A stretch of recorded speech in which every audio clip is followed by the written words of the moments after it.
Hi class, for this portion of the lab, you're going to be modifying the applet to these values. So go to the applet, and I already actually inputted those there. You're going to have to modify them here. And then the first sample, it's about 100. So you're basically just going to type in 100. And as I said before, make sure this is modified and then run it. What this portion of the lab is actually doing is looking at the actual population of the samples for the orange M&Ms. Okay, once you have your results, then you're going to go to the Word file. This is how it's going to look. So let me erase it just to show you. And then you're going to basically do the screenshot feature. And then make sure to include, here the video is actually blocking a piece of it. Make sure to include all the way from the title to the bottom. And then you're just going to make it fit into the actual Word document. So this is what this result is going to look like. Once you have this result, I'm asking you to run it for 1,000 samples and then more than 5,000. So let's go back to the applet. I'm just going to add another 0 since it says more than 1,000, and it's just going to keep adding the actual 100 samples. So click on draw samples, and then you're going to see this portion update.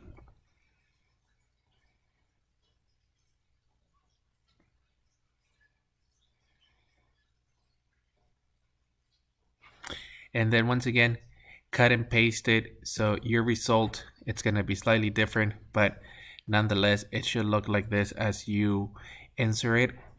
Wait, sorry, it was this one. As you do the 1,000 and then the last one of the 5,000. So let me just go to the applet, put the 5,000 here.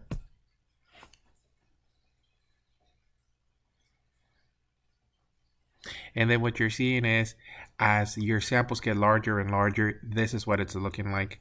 We're approximating the actual population.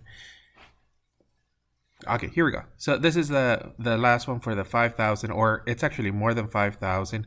So basically cut and paste them for the 1,000, the 5,000, and then question D is asking you to do a screenshot of your solution of just the population.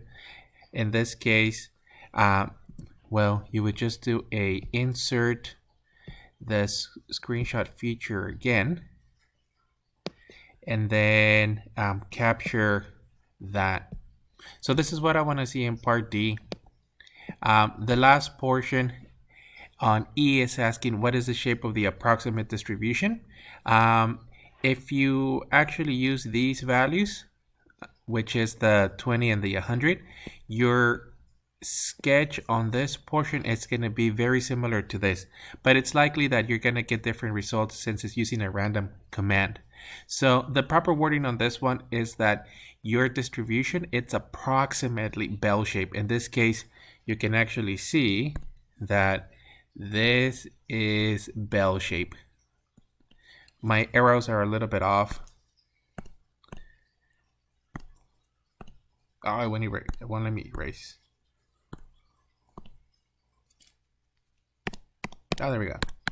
But you can actually see that this distribution, it's approximately bell shape.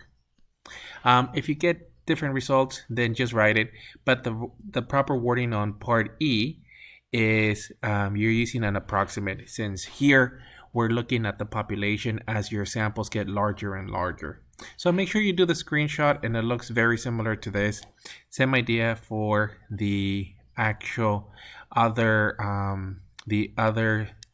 screenshots that we're doing. So make sure that you include this portion, then make it smaller so that it fits in one page. And same idea there. I want to see basically what you're running, and make sure that you do match to what it's asking. So that's actually it. In this lab, as I mentioned earlier, it basically looks at the population of, and in this case, the orange M&Ms. So for this portion, make sure you insert basically the proper screenshots, and that would be it. Don't forget to answer the last question, which is going to actually include in your wording that the distribution is approximately, and then mine is bell shape, yours may be slightly different.